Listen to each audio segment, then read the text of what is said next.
Gaafilee gurguddoo mata duree jedhuun barumsa Dr. Lawrence Brown dhiyaatu kutaa lammaffaa akka itti aanutti isiniif dhiyeessina. Gaachana Islaamaa. Sagantaa kana keessatti gaafilee aduwwii musliimaa yeroo hedduu irra deddeebi'anii gaafachuudhaan musliimoota ittiin dhamaasuu fedhaniif deebisaa quubsaa hayyoonni Islaamaa deebisan afaan Oromootti hiiknee isiniif dhiyeessina. The Arabs have a story that they like to tell. Uummanni Arabaa oduu durii takkatan yeroo hunda himan qaban. Namni baadiyyaa tokko gammoojjii keessa osoo deemaa jiru burqituu gammoojjii keessaa takkatti dhufe. Burqituu san keessa masaraa yookiin fooqii bareedduu takkaatu jira. Meeshaaleen ijaarsaa tan masaraa saniin jaaran naannoo saniin jirtu. Akka waan bakka biraarraa dhufteeti. Namni baadiyyaa kunis tiisitee tokko achuma biratti arkee masaraan kun akkamitti ijaarame jee gaafate. Tiisiteen sunis subhaanallah rabbiin qulqullaa'e masaraan kun akkamitti akka arkame osoon sitti hime hin amantu.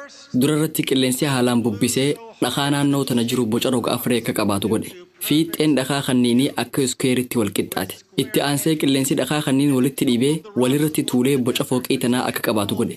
Sanbooda ammas bubbeen dhukee gammoojjii keessa jirtu baalaa fi wantoota akka rifeensaa itti makuun gara dhakaa sanii ooftee roobetti roobsuun simintoo tolchite. Simintoon tunis dhakaa walirratti tuulame irratti maxxantee sirnaan wal qabsiifte. Bakka kaanis buutee dhukee gammoojjii keessaa gara qaruuraatti jijjiirte. Deebitee qaruuraa tanniin ammoo fooddaa masaraa kanaa taasifte.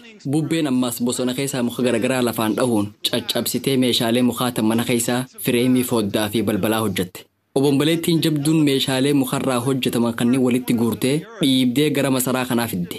Balbalaa fi fooddaa bakka isaanii keesse meeshaalee manaatis bakka isaaniif ta'u keesse. Ammas bubbeen jabduun san hoolota keenyarraa rifeensa buqqiftee afata lafaa yookiin minxaafa daleeyde. Lafti masaraa tana keessa jirtu akkasiin tolfamtee bareedde. Mudannoon tunniin hundi wal gargaartee akkuma gartuu kana masaraa bareedaa kana bakka tanatti ijaartee je'en. Nuti hundi akkuma waan tana dhageenyeen waan garreessan mormutti seenna. Namni kun maraataadha. Wanni akkanaa abadan mudachuu dandeessu jennee murteessina. Wantoota akkanaa kana osoo morminuu wantoota gurguddoo lamaan seenaa uumamaa keessatti mudatan. Dhohiinsa guddaa Big Bangii fi Natural Selection waan masaraa kana caalu. Hawaa tana guutuu akka tasaa uuman yaada jedhu akka amanan nurraa fedhan. Let's move on. Why are we here? If we agree that as we are creation, itti hafuufnu nuti maaliif asitti argamne? Uumama ta'uu keenya yoo amanne uumaan jira jechuudha. Kanaafuu sababa maaliitiif uumamne jennee gaafachuu qabna. Hundi keessan akka naannoo teessan laaltaniin isinirraa barbaada. Amma qofa osoo hin taane yeroo hunda akka laaltaniin fedha. Naannoo teessan laalaa wanni nuti harka keenyaan dalayne hundi kaayyoo dalagamteef qabdi. Kaayyoon sun maali? Nuti maaliif waa dalayne? Xiqqaattus guddattus maaliif hojjanne? Hangaan an beekutti nu haa tajaajilaniif malee jireenya keessatti nu haa gargaaraniif malee sababaa birootiif wantoota kanneen hin hojjanne yookiin hin tolchine nama ja'u malee nama waan biroo ja'u kan yaada kanarraa addaa qabu takkaan dhageenye. Eega akkas taate rabbiin keenya akka isa gabbarruuf nu uume dubbiin jettu fudhataman qabduure dhugumatti tun dubbii rabbiin quraana keessatti nuuf hime. Suuraa Az-Zaariyaat suuraa 51ffaa aayaa 56 irratti rabbiin akkana ja'a. Jinnii fi ilma namaa akka ana qofa gabbaraniif malee waan birootiif hin uumnee ja'a. Sababaan uumamuu keenyaa kana, sababaan argamuu keenyaa kana. Nuti ilmaan namaa meeshaalee garagaraa wanni dalayneef tajaajila garagaraa nuu kennanii nu haa gargaaraniif. Haaluma wal fakkaatu nutis kaayyoo malee akkanumaan hin uumamne. Kaayyoon sunis rabbii nu uume gabbaruudha. Akkamitti isa gabbarra? Waan kana xiinxalaa rabbiin keenya waa hundaaf qajeelfama kennee jira. Guyyaa aduu iftu qabna. Addeessaa fi urjii halkan nu tajaajilan qabna. Bineensonniinis ifaa kana laalanii jireenya isaanii gaggeeffatan. Allaattiiwwan ifa polarized yookiin ifaa balaqqeessa'etti fayyadamuun bakkarraa bakkatti socho'uu danda'an. Bineensonni biroo ammoo magnetic field lafaa yookiin sirna anniisaa harkisa lafaa fayyadamuun bakkarraa bakkatti socho'an.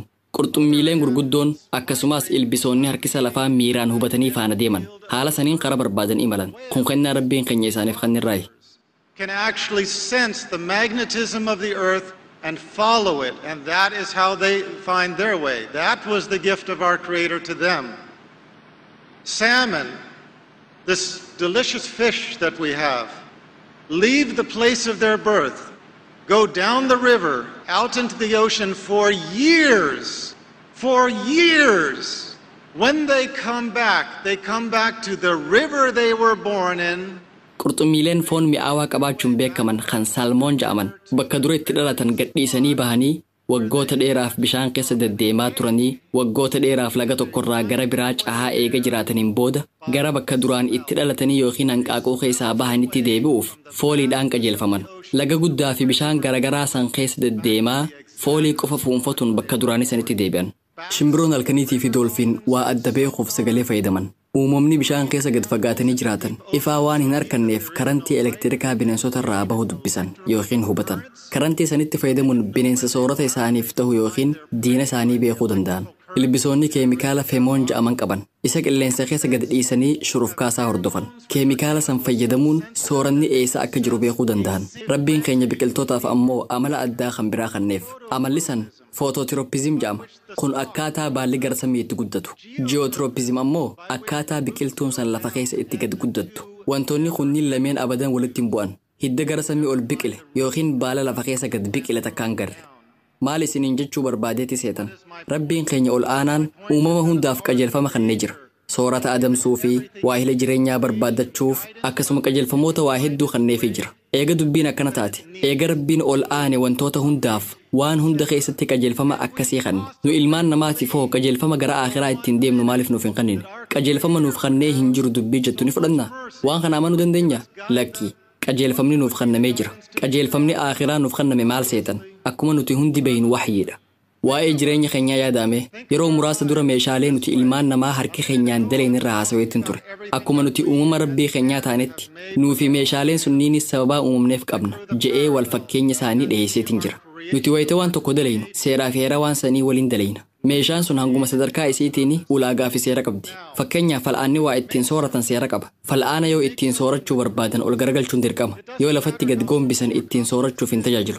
Bocni fal'aanaa akka qabataaf tolutti hojjetame. Yoo fiixee isaa qabanne ittiin soorachuu hin dandeenye. Bakka harkaan qabachuuf qophoo'ite qabachuun dirqama. Wanni kun dubbii salphaa isinitti fakkaachuu danda'a. Waan kana ni beena jechuu dandeessan. Kun dhugaa ifa jiru.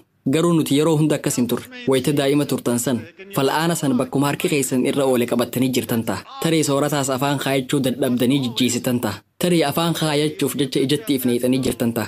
Yeroo daa'ima turtan sanitti kaayyoon isaa akkas ta'uu hin beektan. Waan sasalphaa kanneen adaduma guddachaa deemnuun barre. Wantoota walxaxaa ta'an garuu barachuun ulfaataadha. Sababa kanaaf warshaan meeshaa walxaxaa oomishu. Maanuwaala yookiin qajeelfama waan san ittiin fayyadamnu nuuf kenna. Televezyiina, makiinaa fi kompiitara wayita binnu. Maal wajjin binna? Maanuwaala yookiin qajeelfama wantoota sanniin ittiin fayyadamnu waliin nuuf kennan. Qajeelfamni kun eenyuun barreeffame? Dhaabbanni televezyiina oomishu Sooniin televezyiina Paanaasooniik jedhamuuf qajeelfama barreessuu ni danda'a. Dhaabbanni mootora oomishu kan Ford jedhamu qajeelfama makiinaa Hyundaiif ta'u yeroo inni barreessu gartanii hin jiru.